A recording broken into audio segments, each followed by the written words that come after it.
Alex Torrey, 9 but small for his age, writes the names of the places on the exit signs in his notebook. Below each, he rewrites the name backwards. He reads them aloud, quietly, so his mother can't hear him over the radio. Collections of random syllables, impossible strings of consonants. It's tough work, but finding a magic word ought to be. There are useless abracadabras and hocus pocus lying around everywhere, but ones that still have magic in them, that haven't had it all sucked out, are harder to find. Plucky kid reporter Brian Bryson spent days in the dim-lit archives of the Metro City Public Library, eyes bleeding tears behind thick glasses, before he stumbled upon the word that turned him into Captain Wonder, champion of 6 ancient gods.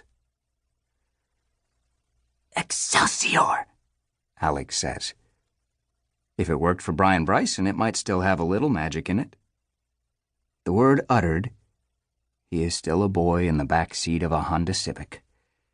He humps and returns to his list. Pronunciation and emphasis may be the key. Akath, Olafub, Alubathsa. Nothing. Most of central Pennsylvania had been dull, but occasionally there were Iroquois place names that sounded magical backward and forward. Alex chewed them like gum that refused to lose its flavor, then asterisked them in his notebook as worthy of further investigation. Now and then, his mother checks the rear view and sees his lips forming odd shapes, but the sounds are drowned out by one sputtering NPR station after another. Alex cannot understand why she can't bear him talking to her while she drives, but she can stand the talk radio prattling on endlessly.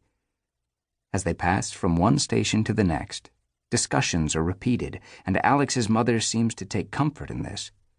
She laughs at the jokes again, nods with more insistent agreement at opinions she's already heard. Alex pages back through the notebook to what he wrote yesterday about their visit to the Idea Man. The G-train rocks back and forth like a real train, his notebook says. The Idea Man's building is like a castle.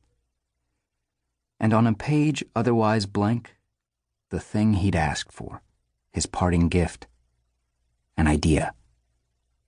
Alex feels special that this one was for him, that Lewis didn't write it into the book like all the others for anyone who can afford it to read. There's a boy. He wakes up in a cave alone. He doesn't know where he is or who he is. In the cave with him, there's a robot, roughly the size and shape of a man. But it's broken. Alex tried to get more information, but the Idea Man clammed up. "Does the boy know how to fix the robot?" Alex asked, and the Idea Man shrugged.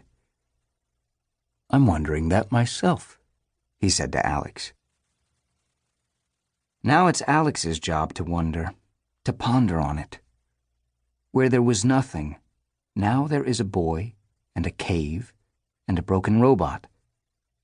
They form a still, quiet spot in the center of Alex's mind. A blank made up of information he doesn't have yet. Things he needs to fill in. Alex runs his finger along the words he wrote yesterday. They still feel carved into the page.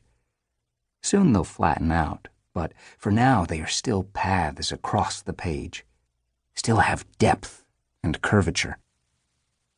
Alex is aware that they're moving west with some kind of intention, as if they're checking off things on the way. It's not simply a trip for the sake of a trip, but he can't figure what the purpose is. He's tried to glean as much information as he can, from her, from the Idea Man before they left, but it doesn't amount to a full story. Something is missing. A motive. Some reason. A number of times, he's asked her how long they're going for altogether. It's not an important question, There's nothing in New York that won't wait for him. But each time she changes the subject. Alex's suggestions for things they might do on the drive back, which have included, in no particular order, Mount Rushmore, seeing a cowboy, Old Faithful, seeing a prairie dog, and Canada, have likewise been deflected. It's as if they'll get there and slingshot back to New York in a second, or keep going west across the ocean until they hit land again, and then make their way around the world to end up once again safe in their apartment in Brooklyn Heights. Alex thinks of their car traveling across a green sea. Traveling is the strongest magic word he knows. That and home.